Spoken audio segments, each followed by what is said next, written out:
Good morning, and welcome to another episode of Scottish Car Enthusiasts. It's 7:10 on a Sunday morning. I've been awake since about 5:30. There we go. And the kids are up, we've got their iPads, and I'm just going to take the Skoda out for just a wee blast. I've not been entirely happy. It's had a decent run in a while. It's only done about 80 miles in the last month and a half due to this lockdown. So I'm going to tie this in just with an essential visit to the shops just to pick up a couple of things. And I'll tell you a wee bit about this Skoda and why I'm a Skoda enthusiast as well. So we'll just get going.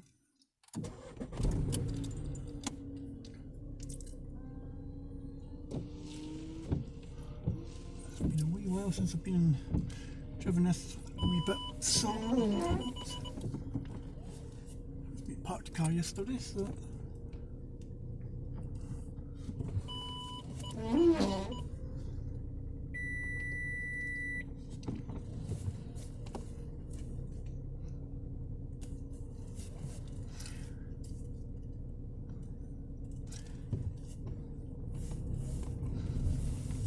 this is the family Skoda. This is a Fabia Estate. It's the Mark III, which I think started production.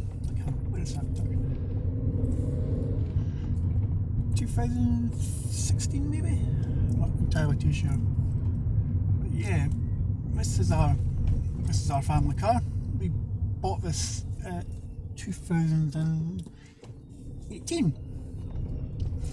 Story goes that before we bought this, we had an Astra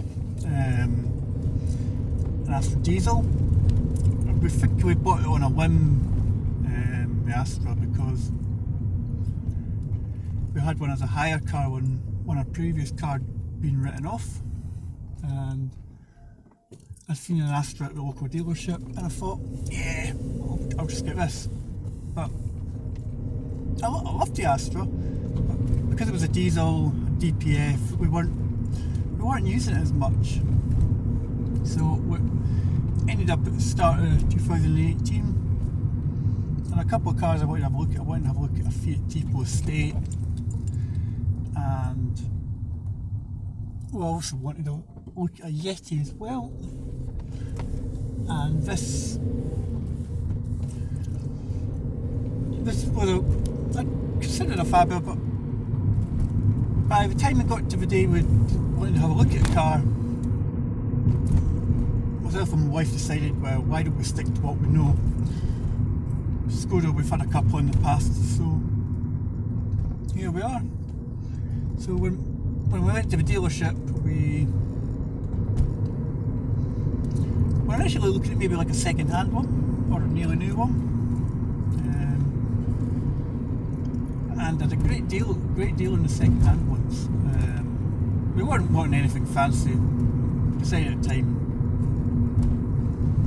why spend a lot of money on car while if we're hardly going to use it, we're just going to go around picking the kids up from school, nursery sort of thing.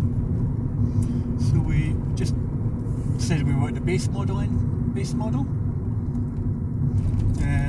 When the salesman came back, went, well, you can get a new one cheaper than you would a second-hand one a month. I thought, well, it's a no-brainer. We'll get a second-hand one. So that's exactly what we done. And a couple of weeks later, we got this car. So this this is a 1 litre MPI.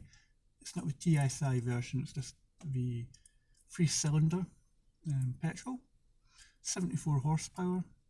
And initially I was a wee bit sceptical about that. 74 horsepower in an estate car on a 1 litre. Because you hear all the horror stories about the the 1 litres and the Fiestas and the Mondeos and the Focuses. So it was a wee bit of a concern, but after a wee while, it never thought it's out of my head. It's actually quite a good wee engine in this car. I mean, you have to work it hard, but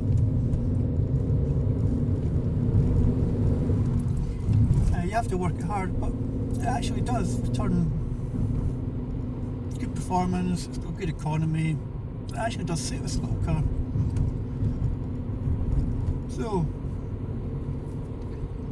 but I love my Skodas. I'm going to admit that. I do.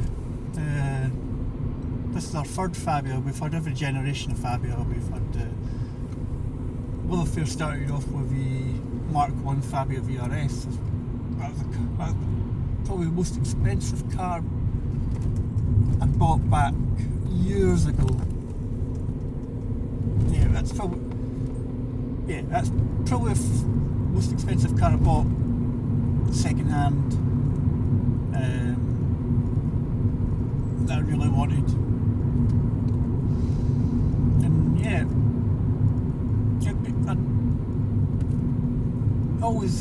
I'd always looked at the Skoda Fabia VRS. I thought that's quite a nice wee car. And when we got our first one, I've done 25,000 miles in it. So here we go. This is my favourite driving road here. And we'll go down a second. You've got to work this thing hard.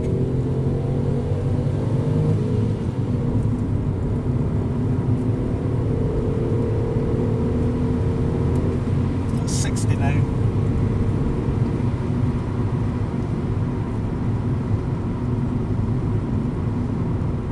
Yeah, Fabia VRS, that was a fantastic car. Got me into the Skoda brand. And I spent probably a wee bit of money modifying it. On that car I'd done what was the first thing I'd done on that car? Got a Villiers Cupra splitter fitted to it. The powder coated alloys black. Changed the intake system from I think it was a PD 160 we put on it. I think that came from an Octavia. Strut brace, tuning box. I mean, this wee Fabia, when we got it, we took it to a rolling road a few months after I bought the car. These things are only meant to put about 130 horsepower. That was putting out 151 horsepower, 152 horsepower. And that was without any modifications on it. When we stuck a tuning box on it, the car's putting nearly 170 horsepower, which wasn't probably back in that time of day, 2005, 2006. That was probably a lot of power for a little wee hatchback. I mean, some of them now are pushing 200, 250 horsepower. I covered 25,000 miles. I mean, I was going, myself and my wife, we were going to like Skoda runs all over the country. I mean, we went to Cumbria quite a lot, do like camping trip. Where else did we go? We went to Gaydon, went to all the sort of Scottish Skoda meets.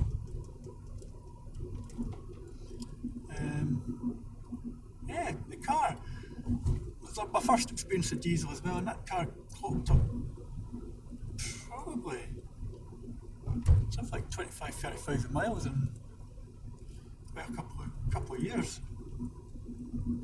Because at the time I never really used the car for work, so it was more like a sort of night, an evening toy and a weekend toy. So that's where my mileage clocked up and up.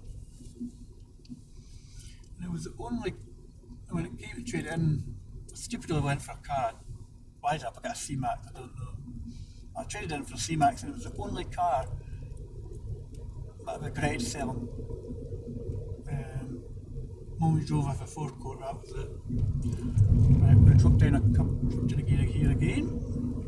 Down to 2. Come up to the restricted 60 zone.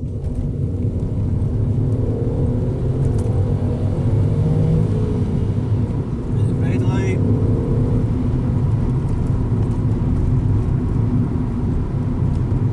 Yeah, so that was a car I regretted. So we had a C-Max for a year. And that broke spectacular on the M6. That was cut out on the M6. So car got fixed, but we managed to get back home. Car got fixed local Ford dealer in Edinburgh, and a couple of days later I punted it for my second Skoda, which was a Fabia State Mark II, and that was 1.4 turbo diesel. And that was a car that was a Skoda I never really gelled with. I'd done, I can't forget how many miles I'd done that car. I think we got 9,000 and I think we got rid of it about 12, 13, 14,000. I mean, it was really, really, when you've had cars with like your previous Skoda, you realise what you miss in the car. You miss the power, you miss all the toys it had as well. It was so basic. It was unreal. So it wasn't a car in general. I mean, I'd done a few wee things to it.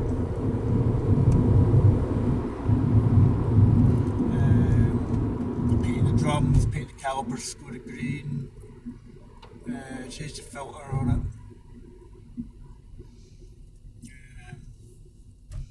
It wasn't a car I really gelled with. And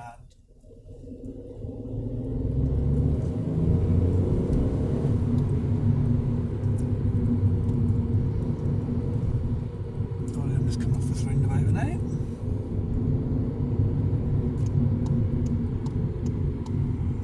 Yes, it wasn't a car I gelled with. But still like Skodas. I mean, after that we had a succession, and we had the Yaris after that, and a Focus, then my Kia, and my Astra, and then this. And this is the base model Fabia. This is the S model. It comes so well equipped for a base model. I mean, you get digital radio, you get electric windows, you don't get air conditioning. That's the only downside to this car, is it doesn't have air conditioning. But for value for money, we got this in the Arnold Clark sale, and it was something like about £10,000. For a brand new one, it was seriously good.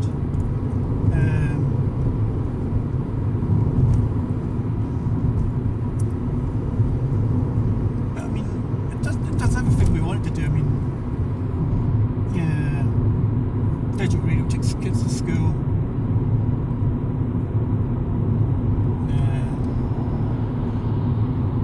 Takes the kids to school. That's what we wanted to do.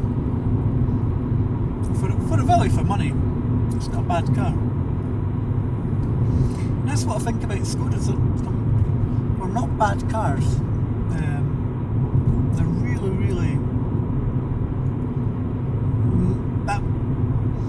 That was the thing for Skodas back in the day. And Volkswagen was your premium brand. You had your Audis as your luxury brand. You had your Seat as your sporty brand. Skoda was the budget brand. And it feels cheap in some ways, but on the whole, I'd rather have this over a Volkswagen Polo. This is this is essentially a Polo, but not the latest one that's out now, but the previous one to that. And I'd rather have this over a Volkswagen any day.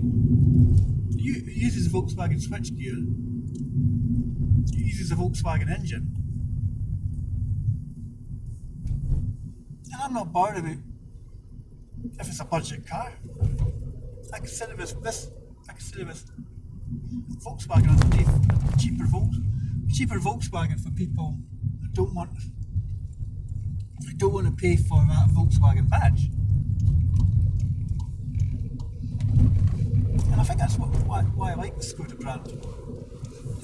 It's good value for money.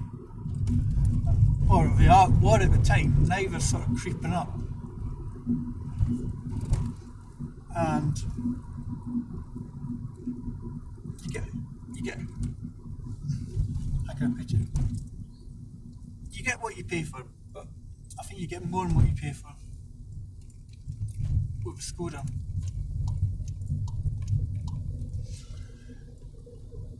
And I mean,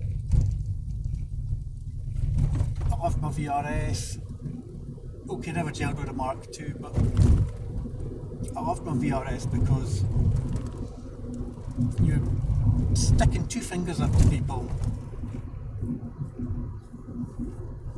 or sticking two fingers up to the badge snobs. Here you were in a wee warm hatch, hot hatch, and it was one of these, and it was really putting the frighteners up, like Volkswagen sales. That's one of the reasons why the VRS doesn't exist in the Fabia anymore, because it's taken away some of their sales.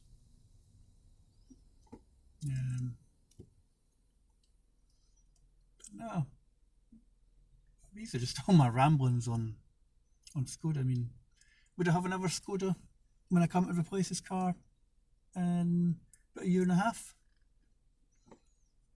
I don't know. I think if I did, I think it'd be this version of Fabia again, but I wouldn't buy brand new. I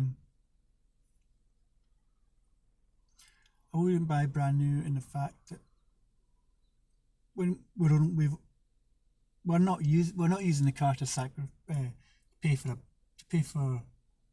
we're not using the car enough for a monthly payment. We've only done 10,000 miles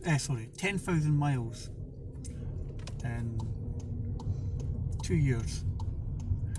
Our PCP deal PCP deal that we've got was for 8,000 miles a year. If this car goes on till we get rid of this car, we'll be lucky if we've done maybe, I don't know,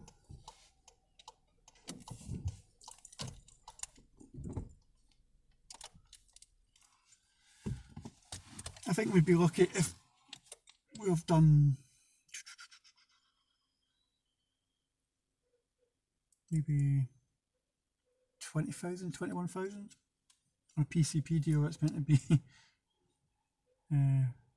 32,000 over 4 years. So I think if we were going for another Skoda, I think I'd be looking just for a second-hand one or nearly new one, where we don't have to worry about it, like doing many miles, because just because then we can put in as many miles as we want and it won't really matter. But I mean, when I took this car for its service at the start of the year, I thought we'd maybe done about 4,500 miles in it in a year. We were lucky if we'd done 3,500 miles in a year.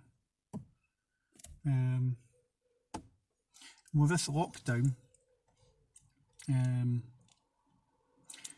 the last month and a half we've done 80 miles in this, and it's also been the slowest it's also been the slowest 1,000 miles from 10,000 to near enough 11,000.